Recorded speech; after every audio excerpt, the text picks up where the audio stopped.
Sinuspindi ng Marina ang operasyon ng Trans-Asia Shipping Lines matapos magkaaberya ang isa nilang barko habang bumabiyahe sa karagatan ng Siquijor. Ligtas naman ang nasa 700 pasahero, puwera na lang sa isang batang isinugod sa ospital dahil sa mataas na lagnat.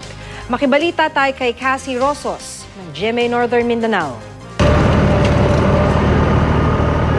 Nakarating na kaninang alas 10 ng umaga ang barkong MV Trans-Asia 5 dito sa Cagayan de Oro City. Nasiraan ng makina ang barko sa Siquijor madaling araw kahapon. Biyaheng pa Cebu ang nasabing barko mula Cagayan de Oro. Ayon sa Philippine Coast Guard, alas 7 na ng umaga nang nakatawag ang crew ng barko. Naunang rumisponde ang sister company ng Trans-Asia 5 at ipinadala ang MV Asia Pacific bandang alas 4 ng hapon. Itinali nila ang na-stranded na barko sa MV Asia Pacific pero naputol ang ginamit na tali dahil sa sobrang bigat ng MV Trans-Asia 5. Isang tugboat ng PCG Dumaguete ang rumisponde pasado alas 6 ng gabi at nahila ang barko. Sa gitna nito, hindi inilipat sa ibang barko ang mahigit 700 pasahero. Ikinabahala ito ng mga pasahero. Ang problema sa anak ay sige sa naghatag og false assurance nga we are safe, they are doing something. Hangtod niabot na lang sa hapon.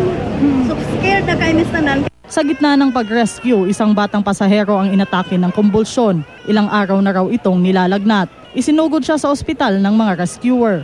Ayon sa Trans-Asia, handa silang bayaran lahat ng gastusin ng mga pasaherong gustong tumuloy pa rin sa kanilang biyahe. Ibabalik naman ang pera ng mga humiling ng refund.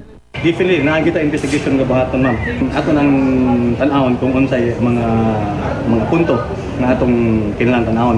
Inaalam pa ang sanhi ng pagkasira ng makina ng barko. Habang iniimbestigahan ito, sinuspindi muna ng Marina ang operasyon ng Trans-Asia.